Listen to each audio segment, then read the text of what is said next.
सिखी की जिहड़ी गल की जा रही गुरु नानक महाराज जी के दर घर तो धन गुरु अर्जन देव महाराज पातशाह सच का प्रचार करते हैं तो ये प्रचार बंद करवाया जाए। जे साध संगत ये नक्शबंदी लहर के आगू जिसनों शेख अहमद सरहंदी आख्या जाता है, ये भी एक कट्टर मुसलमान फिरके नाल संबंधित सी, जिसका मकबरा अज तुसीं श्री फतेहगढ़ साहिब की पावन धरती ते वेखदे बाबा मोती राम मेहरा जी के गुरुद्वारे के बिल्कुल सामने जिहड़ा मकबरा जिथे रोजा शरीफ आख्या जाता है, लोग मुसलमान उत्थे साध संगत रोजे के दिनों के विच आउंदे ने ते साडे कई भुल्लड़ सिख माफ करियो उस जगह ते भी जाते हैं ते वो बहुत उस जगह का सत्कार भी करते। मैं कई बार अपनी अखीं वेख्या भी लोग उतों लंघदे ते सिर झुका के जाणगे, क्योंकि एक डर जिहा पा दिता। आ जिहड़े पीर खाने जिहड़ियां पिंडां पिंडां दे विच साध संगत जिथे हरियां चादरां चढ़ाईयां जांदियां, जिथे चिराग बलदे आ बहुत ज़्यादा, ते जिथे मड़ियां की पूजा कह दी मरे होयां की पूजा, वो आम हर एक पिंड दे विच पीरखाने बन गए।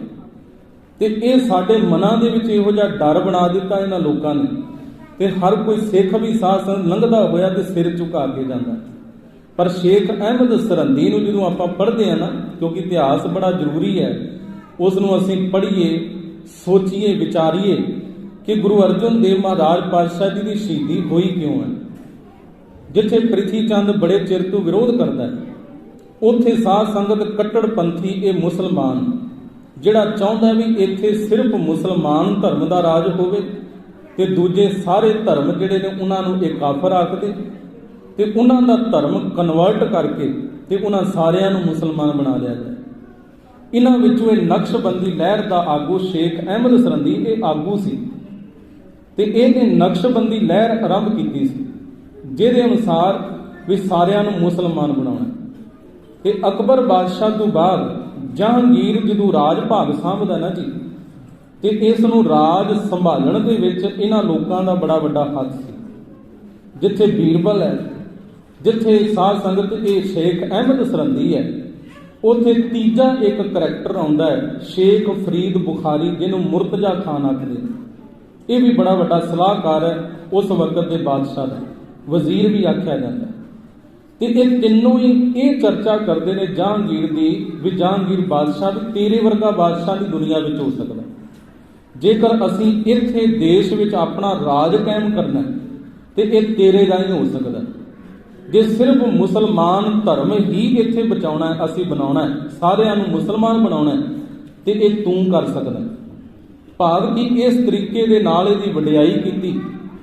ते जदों ये राज भाग सांभदा है तो सब तो पहला अपनी एक पुस्तक दे विच इन्हें जिक्र भी किया है कि मैं श्री अर्जन देव साहब जो झूठ की दुकान ब्यासा के कंढे ते चला रहे हैं, ये बोल ने कहना एक अर्जन नाम का फकीर है जिहड़ा झूठ की दुकान ब्यासा दरिया के कंढे ते चलाउंदा पिया।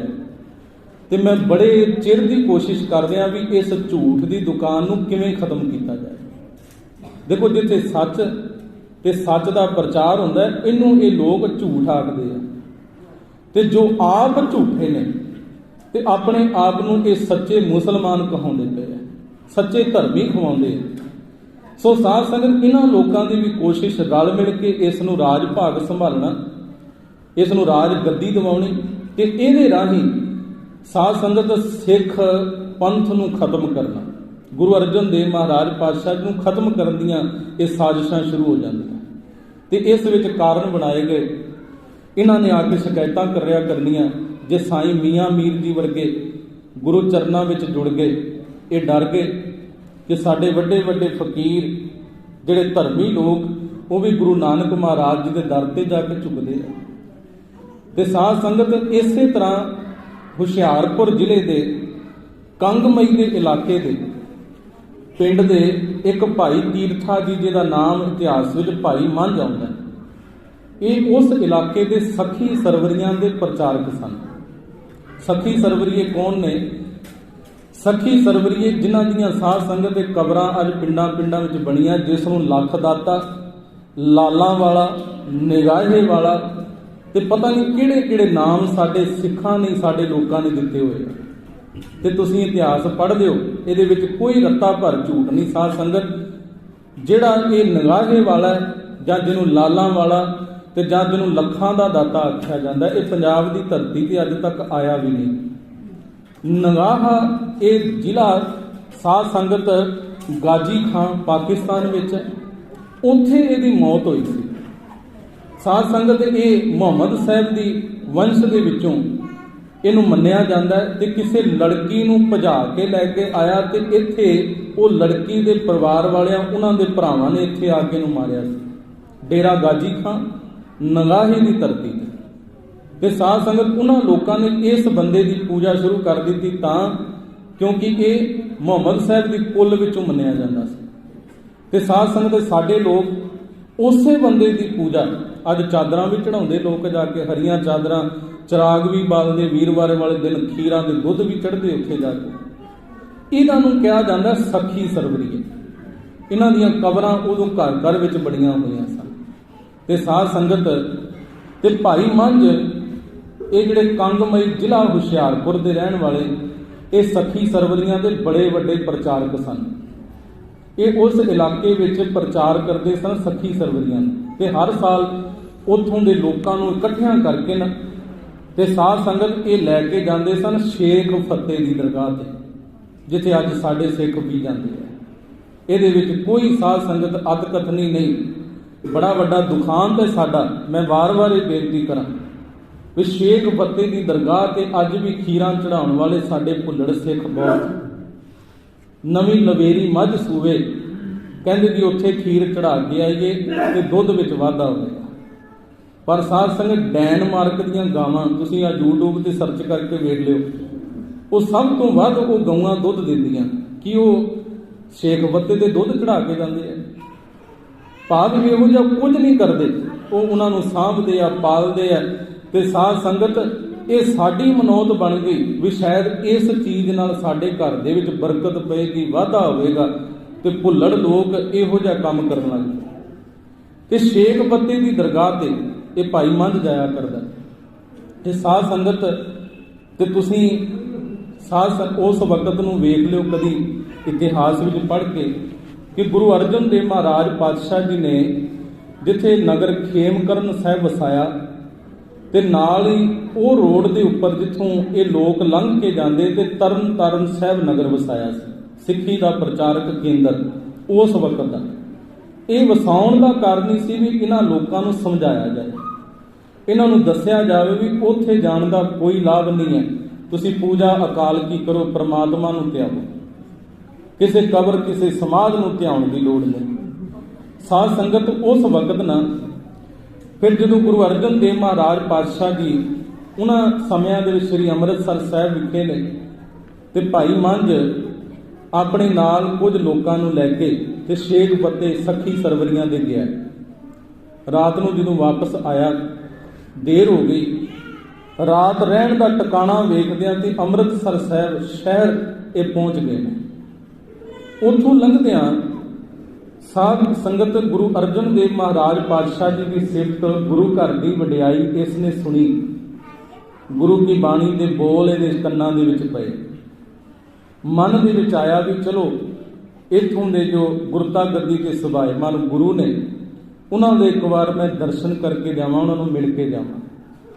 ਤੇ ਸਾਧ ਸੰਗਤ ਭਾਈ ਮੰਝ ਜਦੋਂ ਜਾਂਦਾ ਹੈ ਸ੍ਰੀ ਦਰਬਾਰ ਸਾਹਿਬ, ਸ੍ਰੀ ਅੰਮ੍ਰਿਤਸਰ ਸਾਹਿਬ, ਉੱਥੇ ਕਿਸੇ ਸਿੱਖ ਨੂੰ, ਕਿਸੇ ਸੇਵਾਦਾਰ ਨੂੰ ਜਾ ਕੇ ਪੁੱਛਦਾ ਹੈ ਕਿ ਗੁਰੂ ਅਰਜਨ ਦੇਵ ਸਾਹਿਬ ਮਹਾਰਾਜ ਭਾਵ ਇੱਥੋਂ ਦੇ ਜੋ ਗੁਰੂ ਹਨ ਉਹ ਕੌਣ ਨੇ ਤੇ ਉਹਨਾਂ ਨਾਲ ਮੈਨੂੰ ਮਿਲਾ ਦਿਓ। ਸਿੱਖ ਕਹਿਣ ਲੱਗਾ, ਕਹਿੰਦਾ ਜੀ ਇੱਥੇ ਗੁਰੂ ਅਰਜਨ ਦੇਵ ਮਹਾਰਾਜ, ਪੰਜਵੇਂ ਪਾਤਸ਼ਾਹ ਗੁਰੂ ਨਾਨਕ ਮਹਾਰਾਜ ਜੀ ਦੀ ਜੋਤ। ਤੇ ਇਸ ਭਾਈ ਮੰਝ ਨੇ ਆਖਿਆ ਵੀ ਕਿੱਥੇ ਨੇ, ਮੈਂ ਮਿਲਣਾ ਚਾਹੁੰਦਾ।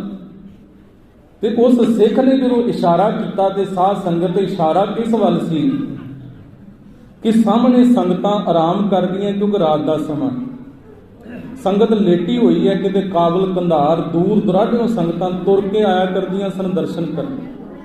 ਥੱਕੀਆਂ ਟੁੱਟੀਆਂ ਸੰਗਤਾਂ ਦੇ ਪੈਰ ਚਰਨ ਘੁੱਟ ਰਹੇ ਉਹਨਾਂ ਸੰਗਤਾਂ ਸੁੱਤੀਆਂ ਨੂੰ ਪੱਖਾ ਝੱਲਣ ਦੀ ਸੇਵਾ ਕਰ ਰਹੇ। ਤੇ ਉਹ ਕੌਣ ਸਨ?